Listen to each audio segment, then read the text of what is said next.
Lupa like, subscribe, dan share ya. Ya, oke.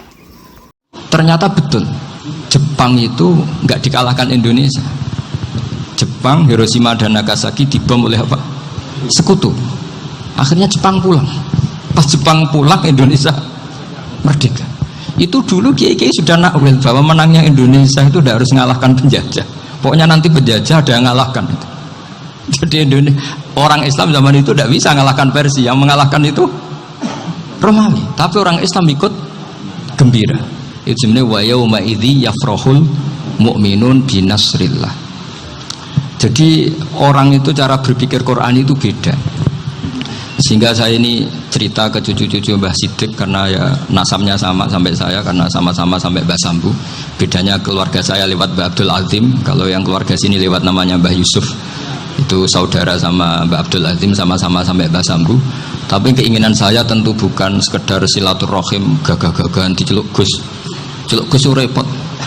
Nak ora alim ra pantes. Nak beling ra pantes. Salam templek 1.000 jaluk swarga.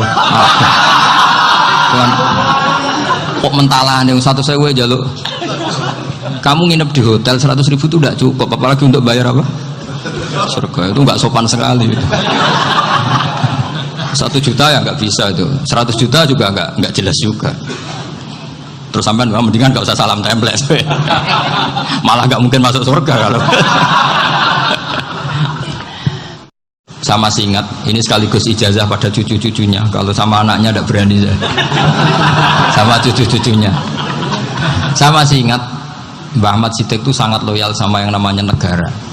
Kita tahu beliau adalah termasuk orang yang bintang ketika Muktamar Situbondo, ketika NU pertama kali nerima asas tunggal yaitu Pancasila. Kayak apa ulama-ulama kita, ya mulai Mbah Ahmad Siddiq, Mbah Ali Maksum, Gus Dur, Mbah As'ad, semuanya lah, termasuk Mbah Mun, semuanya loyal sama negara sehingga NU menerima asas tunggal. Itu saya masih ingat karena bapak dulu perwakilan dari NU cabang Lasem. Beliau pernah ngundang Mbah Ahmad Siddiq di sini, zaman itu zaman Pak Dzofar, ikut ngundang ke sini bapak saya. Itu saya menangi beliau ngisi pengajian di hallnya buyut saya, Mbah Umar bin Arabi. Jadi saya ini zuriatnya Mbah Umar bin Arabi sama dengan keluarganya Ki Hamid Pasuruan. Itu beliau cerita bahwa kemenangan Islam itu tidak harus kita yang menang kangelan.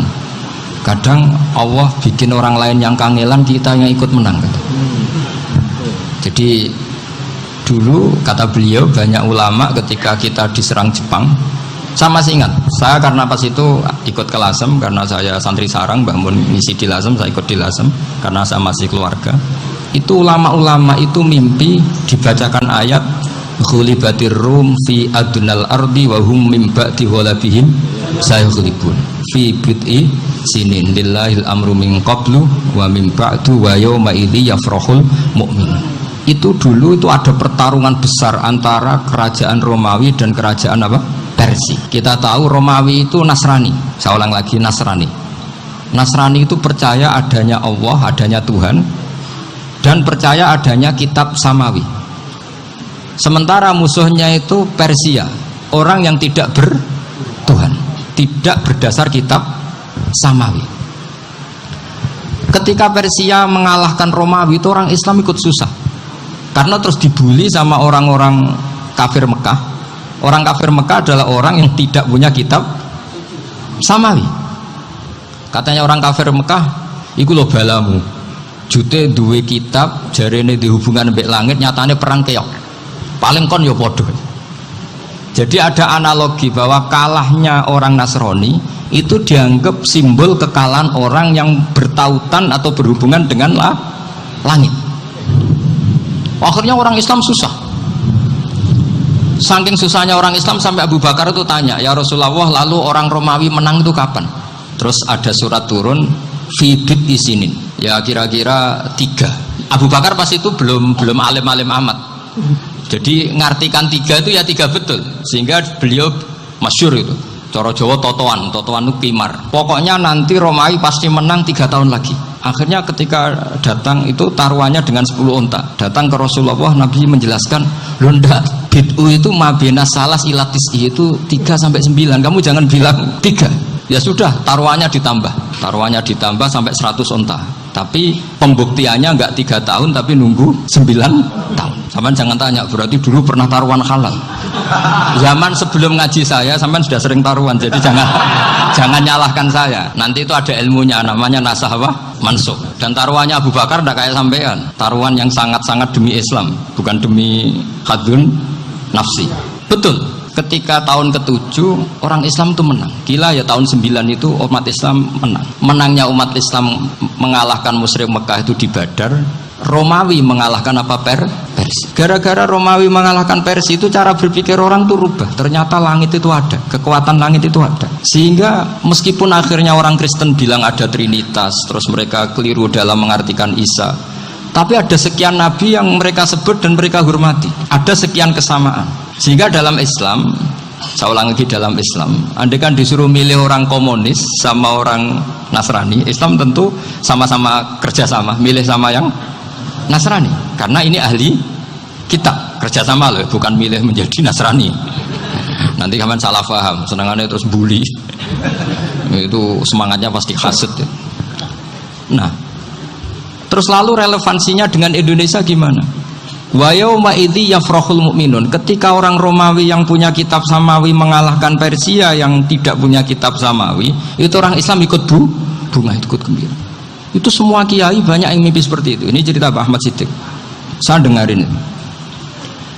Ternyata betul, Jepang itu nggak dikalahkan Indonesia. Jepang, Hiroshima dan Nagasaki dibom oleh apa? Sekutu. Akhirnya Jepang pulang. Pas Jepang pulang, Indonesia merdeka. Itu dulu kiai-kiai sudah nakwil bahwa menangnya Indonesia itu tidak harus mengalahkan penjajah. Pokoknya nanti penjajah ada yang mengalahkan itu. Jadi Indonesia, orang Islam zaman itu tidak bisa mengalahkan Persia. Yang mengalahkan itu Romawi. Tapi orang Islam ikut gembira. Itu sebenarnya wa yauma idzi yafrahul mu'minun binasrillah. Jadi orang itu cara berpikir Quran itu beda. Sehingga saya ini cerita ke cucu-cucu Mbah Siddiq karena ya nasabnya sama sampai saya, karena sama-sama sampai Mbah Sambu. Bedanya keluarga saya lewat Mbah Abdul Azim, kalau yang keluarga sini lewat namanya Mbah Yusuf. Itu saudara sama Mbah Abdul Azim, sama-sama sampai Mbah Sambu. Tapi keinginan saya tentu bukan sekedar silaturahim gagah-gagahan diceluk Gus. Celuk Gus repot. Nak ora alim ra pantes. Nak beling ra pantes. Salam template 1.000 jaluk swarga. Kok mentalah yang 1.000 jaluk. Kamu nginep di hotel 100.000 itu tidak cukup, apalagi untuk bayar apa? Surga. Itu nggak sopan sekali gitu. 1 juta ya nggak bisa itu, 100 juta juga nggak jelas juga. Terus sampai mendingan nggak usah salam template, malah nggak mungkin masuk surga kalau. Jadi dulu yang namanya zuriyah, sampean tenang saja, nasab sampean tidak kalah dengan kita, karena nanti setelah di kuburan itu gus-gus itu nggak penting. Semua kalau ditanya bapak kamu siapa, jawabannya siapa? Nabi Ibrahim. Sudah parmin parlan hilang semua, sudah aman pokoknya nanti. Karena kalau nanti ditanya malaikat bapak kamu siapa, jawabnya Nabi siapa? Ibrahim. Makanya saya itu pemuja Allah yang serius. Sampean ya pemuja Allah, tapi kan kadang kurang alim. Saya ini pemuja Allah serius. Saya itu kalau ngaji, ya ngaji biasa belajar, itu sering nangis ya, nangis seneng. Misalnya saya baca tadi, Miftahul Jannah la ilaha illallah, lu kunci kok dikasihkan. Kita ini masuk neraka gak pantas, enggak bawa kuncinya kok masuk. Harusnya kita ini masuk surga, kita kan pegang kunci surga, gak pegang kunci neraka. Maka aneh kalau kamu masuk neraka itu aneh. Coba kita pegang kunci surga apa kunci neraka? Tapi ada teman saya suun rokok anu kunci ini. Karena tidak ada pintunya. Terus saya bilang, kamu kok tahu? Memangnya mau ke sana kata saya. Saya tidak punya rencana tahun neraka. Karena nanti di antara syafaatnya Quran itu orang kalau mau masuk neraka tidak jadi. Ya nggak apa-apa ya, diatur sendiri.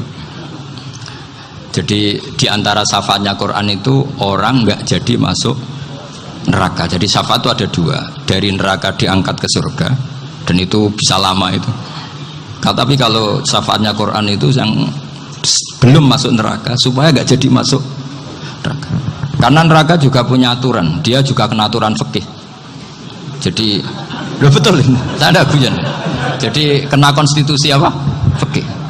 Sama tak ceritani syafaatnya Quran itu ada orang itu beling itu fasik. Itu dihafal surat Tabarok. Hafal betul. Tabarakalladzi biyadihil mulku wa huwa ala kulli syai'in qadir alladzi khalaqal mauta wal hayata. Pertanyaannya gini, boleh enggak orang menginjek surat Baqarah? Boleh enggak? Enggak. Padahal orang hafal Quran itu artinya ayat itu ada di hatinya. Fa inna wa ta'ala la yu'adzibu qalban wa al-Qur'ana. Allah tidak akan menyiksa hati yang menyimpan Quran, yang jadi flash disknya Quran, yang jadi rekaman Quran. Singkat cerita orang ini hafal. Pas ketemu Mungkar Nakir prosedur kan, ini orang fasik mau diantemin sama Mungkar Nakir. Prosedur ya, dia kan prosedur standar. Si surat Tabarok akhirnya menjelma jadi seseorang yang gagah berani. Kamu nggak boleh nyiksa orang ini. Saya ini kalamuah. Kalau kamu nyiksa dia berarti nyiksa saya. Kamu berani sama kalamuah. Wah ya tidak berani dari Mungkar Nakir. Tapi orang itu nakal, harus saya gebukin. Tapi kata Quran tadi, tapi saya di situ pasti kena saya. Oh debat, nggak ada lajnahnya ini gak ikut. Kalau Gus Wirjon ikut jadi lajnah. Kalau jadi lajnah pasti kroninan. Kalau santrinya dimenangkan nanti. Wah, akhirnya debat. Ya sudah kita ketemu Allah. Akhirnya Mungkar Nakir sama Quran tadi surat Tabarok datang sowan sama Allah. Terus kata Allah, memangnya kenapa Mungkar Nakir? Saya harus nyiksa dia karena dia fasik ya Allah. Memangnya kenapa surat Tabarok? Saya ada di situ. Menurut aturan orang tuh nggak boleh injak-injak Quran. Kalau dia nutuk saya, nutuk Quran, itu harus dikasih tahu fikihnya Mungkar Nakir. Akhirnya Allah ngendikan gini ke surat Tabarok, ya sudah terserah kamu. Kalau terserah kula Gusti, Mungkar Nakir nggak boleh nyentuh orang ini. Ya sudah selamat. Sehingga terus itu sama baca di termasuk mujizatnya surat Tabarok di tafsir Ibnu Katsir banyak. Karena tadi logikanya malaikat itu juga kena aturan fikih. Sehingga banyak ulama termasuk Said Muhammad ngendikan pertanyaan Mungkar Nakir itu tidak semua orang kena. Kalau semua orang kena nanti kalau tanya Nabi Muhammad, waman nabiyuka? Kacau kan jamnya. Nabi kamu siapa? Saya ini nabi. Iya kan? Lah nanti kalau pas ketemu Nabi Ibrahim, waman abuka? Jadi repot kan? Makanya ada kiai yang guyon kalau ditanya merebuka, saya ini guru tauhid sembrono. Saya ini ngajar Ummul Barohin, kamu tanya merebuka. Masyhur itu keramatnya Imam Malik itu. Ada Ashabu Malik, rajulun min ashabi Malik, beliau ditanya Mungkar Nakir merebuka menabiuka. Imam Malik datang, ini seumur-umurnya itu ngajar tauhid. Kok kamu bedai enggak sopan kamu? Dan kita berharap barokah sampean ngaji nanti itu. Malaikat itu anak sungkane gitu. Jadi dan saya meskipun guyon itu serius. Bedanya orang alim sama ndak itu di situ. Kalau orang alim itu guyon itu masih bener, masih serius. Coba saya bacakan ayatnya. Ala inna auliya Allahi la khaufun alaihim wa lahum yahzanun. Terus lahumul busyra fil hayatid dunya fil akhirah. Artinya kalau Mungkar Nakir dengan penampilan garang gitu, berarti ada ketakutan apa enggak? Ada, padahal ciri utama walinya Allah tidak ada ketakutan. Makanya itu termasuk dalilnya Sayyid Muhammad, tidak semua orang alami seperti itu karena wali-wali itu la khaufun alaihim wa lahum yahzanun. Anak kiai ketemu karena kerja buat tidur wedek. Iku rezeki ora kok pertanyaan itu, nak konan santri piye? Lho isen wis kiai dihanjuti Mungkar Nakir. Malu gak kira-kira? Mesti pelengahan konan santri piye? Nah jawabannya gampang karena pernah ngajar tauhid. Makanya Sayyidina Ali ini cerita ini ada di kitab Nurul Dholam. Sama lihat di kitab Nurul Dholam karangannya Syekh Nawawi Banten. Itu Sayyidina Ali itu ya, andekan orang biasa mungkin ya agak-agak hasut, tapi ini wali gak boleh kamu katakan hasut. Dia itu mangkal sama Umar. Orang kok setiap orang pernah dibentak. Apa dia berani bentak Mungkar Nakir? Penasaran dia. Bagaimana kerengnya Umar itu berlanjut enggak gitu kira-kira. Akhirnya minta, ya Allah saya minta kasyaf. Ya karena yang minta Sayyidina Ali karena mau wajah dituruti sama kasyaf. Dilihat Sayyidina Umar pas meninggal itu. Jadi hasud itu ya kadang penting asal baik. Loh betul bahasa Kanjeng Nabi kadang la hasada illa fisnaten. Itu Nabi membahasakan ya hasad. Gus Firson aja yang nafsirkan ghobtoh itu kan gaya-gayanan sebagai ulama. Aslinya Nabi ngendikane itu la hasada illa fusnaten. Ulama yang ganti itu namanya ghobtoh. Wong Nabi sendiri nyebut hasad kok kamu tafsiri ghobtoh. Ya hasad ya hasad. Udah enggak usah ditawil-tawil pokoknya gitu. Kalau sampean nggak percaya nggak apa-apa. Kok gitu aja kok repot. Karena sampean nggak percaya kemungkinannya dua. Satu nggak ngerti. Dua sama-sama alim kan dari awal kalau sama-sama alim kan laisali alimin ayuqallida aliman akhir. Kita nggak perlu saling mengikuti. Ngapain hasud? Biasa aja. Akhirnya Sidina Ali kasut. Pas Umar bangun, setelah mati kan bangun, setelah meninggal bangun. Munkar Nakir datang dengan perang yang sangat garang. Itu digambarkan Sidina Ali matanya itu kal kidril ghali. Kayak apa? Kendil yang apa? Menganga. Wah, seru. Sayyidina Ali senang, paling takut ini Umar. Senangnya bukan main, wah ini mesti takut Umar. Biasa. Ternyata enggak, Umar malah bangkit. Woi, Munkar Nakir deh. Kamu tahu menghadapi siapa? Itu betul. Kamu itu menghadapi temannya ahabbal khalqi ilallah. Yang diandalkan temannya bukan dia. Kamu tahu yang kamu hadapi, saya ini teman kekasihnya Allah. Jadi boleh kamu mengandalkan Mbak Virjon. Tapi nanti resikonya Munkar Nakir tanya, itu Virjon siapa? Wah itu masalah kan. Makanya syaratnya wali itu harus ma'rufun fis sama. Di langit sudah populer. Makanya dulu ada orang yang saking seninya Abdul Qadir ditanya apa saja jamnya Abdul Qadir Al-Jilani, itu aman karena beliau populer. Makanya program kita harus populer dulu di langit. Nah, itu nanti kalau dicatut oleh santri-santri nggak apa-apa. Kalau nggak populer nanti ditanya itu siapa? Masalah ini. Umar itu yang dibanggakan itu, kamu tahu saya siapa? Ya enggak tahu, saya ini temannya kekasihnya Allah. Temannya Muhammad, iya Muhammad Rasulullah. Wah mikir, waduh repot. Loh di dunia aja gitu kan, temannya presiden, temannya panglima, apalagi ini temannya Sayyidul Awalin wal Akhirin. Di dunia aja bilang temannya presiden, menteri, orang sudah takut, apalagi ini temannya Sayyidul Awalin. Kayak Munkar Nakir terus konfirmasi sama Allah, gimana ya Allah ini ngadepi. Sebetulnya yang diandalkan itu temannya, bukan dia. Wah, akhirnya sama Allah dibilang, ya bu, ya sama seorang seperti itu bu yang sopan. Terus semenjak itu Munkar Nakir itu nggak selalu berpenampilan seperti itu, sangat. Jadi semoga itu konsisten sampai nanti. Jadi kamu kalau ingin nggak takut Munkar Nakir, jadi wali dulu. Karena syaratnya tadi hanya wali sing la khaufun alaihim wa lahum yahzanun lahumul busyra fil hayatid dunya fil akhirah. Jadi orang itu kalau ngaji itu harus khatam. Jangan semuanya kena pertanyaan. Dan kalau semuanya kena pertanyaan nanti repot. Kalau Nabi Muhammad ditanya waman Nabi juga. Nabimu siapa? Lu kan terus jadi aneh. Jadi makanya ngendikane Sayyid Muhammad semua ulama lah, enggak ada am kecuali ditaksis. Kecuali sifatnya Allah, misalnya bikulli syai'in alim ya benar-benar bikulli syai'in. Tapi kalau am semuanya pasti ada taksis, meskipun dalam muhawarah muhadasah biasa. Misalnya contoh gampang, istri kamu baru seneng kamu, mas nak pengen apa-apa itu lapor aku, gak apa-apa mas, mesti aku seneng sama lapor. Iku dia pengen wayo, langsung jadi apa wae. Mesti apa wae, maksudnya kecuali itu. Gitu. Padahal kalau ngomong, mas sampean ingin apa saja tak dukung. Terus sampean bilang, pengen gue itu wayo. Kira-kira disetujui apa enggak? Sama seperti kita kalau punya teman akrab, wah senang omahku gak apa-apa, anggap ya omahmu dewe. Terus mlebu-mlebu kamar.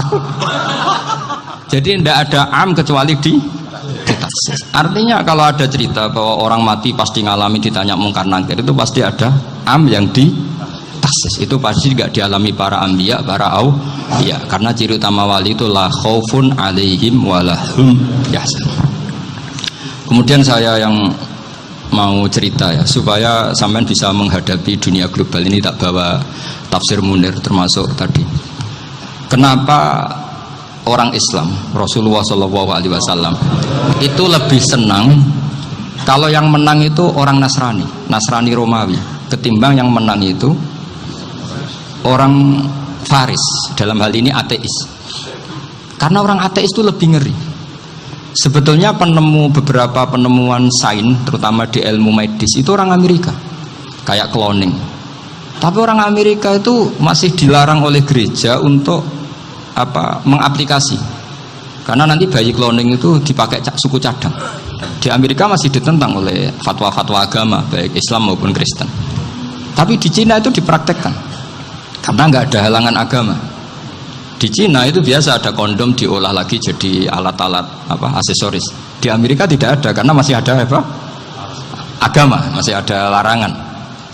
Sehingga orang Islam itu lebih takut kalau yang menang itu Persia, karena terus cara berpikir ternyata Tuhan itu tidak ada, langit nggak ada perannya. Jadi ketika yang menang Nasrani masih berpikir itu pertolongan Tuhan, meskipun mungkin cara mengatakan Tuhan beda dengan kita. Tapi ada satu kesamaan bahwa kekuatan samawi itu ada. Jadi disebut hulibatir rum fi adnal ardi wa hum min ba'di ghalabihim sahlibun. Di sini diterangkan oleh Syekh Nawawi supaya kamu tidak salah paham. Sebetulnya kamu katakan misalnya wah itu paham liberalisme, sebenarnya saya tidak tersiksa. Cuma takut yang mengatakan seperti itu cek goblokir atau ngaji gitu. Itu aja masalah saya.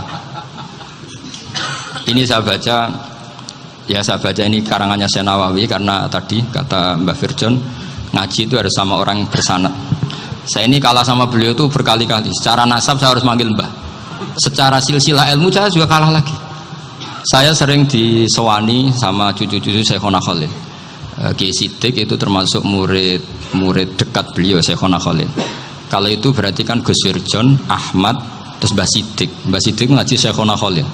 Syekhona Khalil itu pernah ngaji langsung sama Sayyid Zaini Tahlan. Berarti beliau dari Sayyid Zaini Tahlan itu baru generasi kelima. Sementara saya itu sudah ke-7 atau ke-6. Saya, Mbah Mun, Mbah Karim misalnya, Mbah Hashim, Mbah Mahfud Termas, Sayyid Abi Bakar Sato yang ngarangnya Anatul Thalibin, baru Sayyid Zaini Tahlan. Berarti saya ke-7, kalah lagi. Tapi untuk jadi wali biasanya cepat saya. Karena syaratnya jadi mbah itu ngalah demi putu. Jadi kalau beliau ngotot, saya dulu Gusti, saya mbahnya. Wah itu mbah yang nggak baik. Pasti jatahnya dikasihkan apa? Cucunya dulu. Makanya Abdul Muthalib itu orang yang dapat wangsit, tapi yang jadi nabi itu cucunya. Jadi dalil saya banyak. Sebenarnya Abdul Muthalib itu sudah sering dapat wangsit, karena saya bahasakan wahyu, Nabi yang protes, enggak nabi kok dapat wahyu. Tapi sebetulnya Abdul Muthalib itu masyhur, kalimat-kalimatnya menunjukkan bahwa beliau itu sudah dapat wahyu kalau nanti cucunya itu jadi apa? Nabi. Makanya senangnya bukan main Abdul Muthalib sama Rasulullah. Putu seneng mbah, seneng putu. Jadi mungkin, jadi sampean enggak usah protes loh. Yang jadi wali kok cucunya. Dulu betul. Dulu Mbah Hamid Pasuruan itu kalau Mbah Ahmad Siddiq ke sana, Mbah Hamid Pasuruan kalau manggil Mbah Ahmad Siddiq itu paman. Tapi pamannya minta ijazah ke ponaan. Apa ya gara-gara itu memang. Kalau itu masih berlaku apa? Ngalah tadi. Kayaknya masih apa? Hawane masih gitu. Hawane masih. Karena melihat tren-tren langit masih gitu kayaknya masih. Masih itu. Ya, tapi banyak tetap dapat jatah, tenang saja nanti. Tapi memang sebaiknya mbah itu legowo. Rasulullah Muhammad SAW itu terkenal min dzurriyyati Ibrahim. Tapi kata Rasulullah, ana dakwatu Ibrahim wa bisyaratu Isa. Aku nganti ngene iki barokah dongane Nabi siapa? Ibrahim. Jadi dongane Nabi Ibrahim ya tiba teng putu. Jadi banyak bukti bahwa jatuhnya ke putu gitu. Tadi saya di kamar sama beliau berduaan. Nih Mbah sing dadi wali di sini, aku wae Mbah. Cocokan tadi. Nah, kenapa saya akhir-akhir ini gulirkan daftar wali? Kenapa? Saya ini resah ya, orang sudah ingin dicintai pejabat, dicintai tetangga, dicintai teman. Tapi kadang-kadang orang lupa lagi dicintai Allah. Makanya saya meskipun guyon, tapi ini amdan, bukan sahwan. Supaya orang punya cita-cita lagi jadi wali, ingin dicintai Allah. Kita ini terlalu lama ingin dicintai makhluk, Mbok ya naik kelas sedikit lah. Ingin dicintai Allah Subhanahu wa Ta'ala. Meskipun saya guyon, tapi tadi guyon saya tuh lebih serius ketimbang serius Anda. Karena tak pikir Saya tuh kalau pergi itu seneng ngebis, bukan karena saya tidak punya mobil, tapi saya sering mau butuh itu supaya gak diganggu. Karena saya tuh harus punya waktu sendiri. Kalau ngebis kan ketemu orang nggak kenal, tapi sekarang ya agak susah, banyak yang kenal. Dan susahnya lagi gak minta ijazah, minta foto. Kurang repot tuh. Mau dibenci itu umatnya Rasulullah Shallallahu Alaihi Wasallam, mau disetujui itu sanatnya mana? Kalau ketemu orang alim minta apa? Foto, itu nggak ada sanatnya, nggak tahu saya itu mazhab dari mana itu. Ya mazhab milenial yang jelas itu kan. Ini tak baca ya biar dapat, karena ini kenangan saya sama Mbak Ahmad Siddiq. Saya masih ingat betul beliau ngisi hallnya Mbak Abdullah bin Umar, berarti abahnya Mbak Hamid. Karena mbah saya itu Fatimah binti Khalid bin Umar, kalau Mbah Hamid itu Hamid bin Abdul bin Umar. Itu saya masih ingat betul zaman itu Mbah Hamid tiap khol di Lasem itu rawuh, dan saya derek mbah saya karena masih misanan datang ke Lasem. Itu beliau pas itu ngisi sama Mbah Mun. Mbah Mun masih muda, Ki Ahmad Siddiq sepuh senior. Itu beliau cerita bahwa dulu ketika Indonesia dijajah Jepang itu para kiai mimpi dibacakan ayat Ghulibatir Rum fi adnal ardi wa hum min ba'di ghalabihim. Terus ada kiai yang tanya, takwilannya gimana? Ya nanti Jepang pulang bukan karena kita yang mengalahkan, tapi Jepang ada yang mengalahkan sendiri meskipun tidak kita. Kayak dulu Faris tidak dikalahkan Islam tapi dikalahkan Romawi, tapi yang seneng umat Islam. Wa yauma idzi yafrahul mu'min. Itu luar biasa ulama-ulama kita. Delalah kejadiannya Indonesia seperti itu. Yaitu kita tidak mengalahkan Jepang, tapi Jepang pulang sendiri karena dikalahkan apa? Sekutu. Ya ini saya baca. Ini tidak usah dicek bacanya benar apa enggak, sudah aman apa? Aman. Karena kalau saya salah itu ya sengaja. Artinya ya sengaja saja. Ya biasa maksudnya. Saya kemarin ngisi di Pondok Peloso, di Pondok Al Munawir Jogja. Salah itu ada dua, ada salah memang benar-benar salah, itu nggak apa-apa, bisa dimakfu, karena mesti sange wong goblok salah yang terus itu. Ada salah bawaan ilmu, itu repot tuh dadaninya. Karena misalnya kita yang biasa belajar qiraah sabah wayah sibuhu, mesti diulang lagi wayah sabuhu. Karena qiraahnya Imam Asim itu hasibah sabu bifat hisin. Sementara kita kalau ngaji kitab kulino yahsib. Sehingga kita yang biasa belajar sabah itu kalau baca kitab itu kayak orang bingung. Kadang-kadang yang ngaji juga bingung. Gus Pak mau di bulan pilih. Ya tepat-tepatan. Ada yang mengatakan Gus Pak bingung, ada yang mengatakan Gus Pak alim alama. Ya tepat-tepatan nasib tadi. Karena memang ya sabah memang seperti itu. Misalnya kufuan itu Imam Asim baca kufuan. Tapi beliau punya murid namanya Syu'bah. Itu kalau baca kuf'an. Makanya kita itu, ini kan khataman Quran ya. Jadi saya menyinggung sedikit tentang qiraah sabah. Tadi beliau juga sudah tak kasih kitab saya Hifdzuna li Hadal Mushaf. Sama tak ajari latihan sabah, memang angel ya. Makanya yang nggak bisa itu wong pinter. Sudah tahu angel ya nggak usah diteruskan kan. Orang menghindari barang angel itu pinter apa goblok? Pinter. Berarti wong goblok pinter. Saya tuh makanya sama orang goblok tuh respect. Jadi orang alim tuh angel apa gampang? Angel. Menghindari barang angel pinter apa goblok? Loh, orang menghindari barang angel pinter apa goblok? Pinter. Berarti wong goblok pinter. Jadi saya sama orang-orang goblok itu respect. Sudah tahu jadi orang alim angel ya barang angel ya harus dihindari. Makanya saya ini insya Allah umatnya Nabi yang termasuk yang terbaik. Amin. Karena mencintai umatnya Nabi termasuk yang goblok. Waduh. Itu tidak gampang itu. Karena tadi sudah tahu ya. Seperti itu loh orang naik panjat pinang itu yang naik karena ingin hadiah. Yang nonton sudah tahu wah licin kok dinaikin mau keplotok ya. Tapi orang sepakat yang nonton juga pinter karena sudah tahu ribet kok. Tukun yang pasar kena lah apa mana. Sama juga gitu. Ngalim tafsir angel, ngalim fikih angel. Ada karek ngaji ngerekam kan gampang. Itu pinter apa goblok? Pinter. Iya. Makanya kula niku mbok burohno ngono tok. Saya tadi dinasihati Mbak Firjon muga-muga hati saya selamat. Saya itu meskipun kata orang banyak, muhibbin saya banyak, tapi saya insya Allah tidak riya. Saya itu pakai kitab namanya Tasbitul Fuad, itu karangannya Said Abdul Al-Haddad. Ketika beliau punya muhibbin banyak ditanya, bagaimana ya Habib Anda menjaga hati Anda? Jamnya Said Abdul Al-Haddad itu nih, innama azzamu Allah. Mereka itu sebenarnya menghormati Allah. Cuma butuh sarana, dan itu saya. Jadi saya tahu sampean semua itu mencintai Quran, mencintai sunnah Rasul, mencintai hadis-hadis Rasul. Cuma sampean kan karena nggak paham, terus manfaatkan saya. Jadi sebenarnya saya ini korban. Korban ya. Jadi saya mau riak gimana? Korban kok mau. Bangganya di mana tuh? Coba sampean misalnya ngaji tafsir, belajar sendiri kan susah. Terkibnya susah, maknanya susah. Bahkan beli kitabnya kadang tidak kuat. Untuk jadi alim tafsir itu kan harus beli kitab. Loh, saya sering belajar kitab itu jutaan. Tafsir Tobari, saya pernah beli kitab Fakhrur Razi itu berapa coba? 27 jilid. Karangannya Fakhrur, belum karangannya ulama modern Imam Sa'rawi. Itu berapa jilid? Itu jutaan. Saya kemarin juga dihadiahi kitab Pak Quraish Shihab namanya Faidul Bari fi Syarhil Bukhari. Pak Quraish Shihab yang terkenal. Dia sering diskusi sama saya ngasih hadiah beliau ngasih hadiah saya. Oh itu harganya nggak kuat. Tidak kuat kadang di Indonesia nggak ada coba. Dan sama orang hebat menghindari kesulitan itu. Nah, kesulitan itu sesuai ngaji ikut, kalau nggak paham dirukon rekamannya sudah gitu. Pinter mana sampean sama saya? Pinter sampean kan?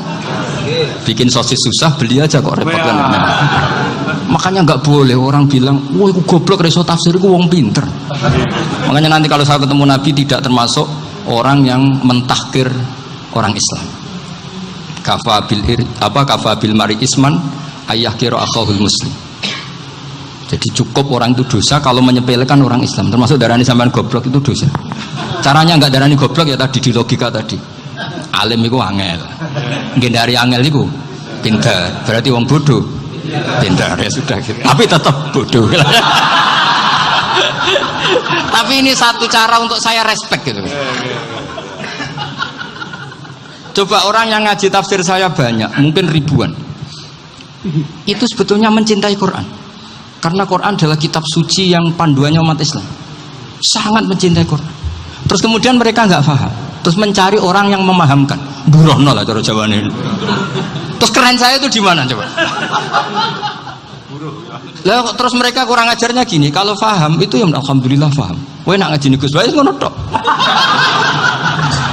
Tapi nek ora paham, ora nyalano akale. Mari Gus Ban nerangno cepet mulane gak paham. Ora kok nyalano teke sing lelet. Itu kan Masya Allah, naudzubillah tenan. Sebetulnya tingkat kurang ajarnya tinggi Gus sebenarnya. Jadi kalau nggak paham itu kadang nggak nyalahno uteke. Kayak mau misalnya, mau mari mikir aja jelas. Padahal misalnya jelas orang mesti paham, bodoh. Paham ya?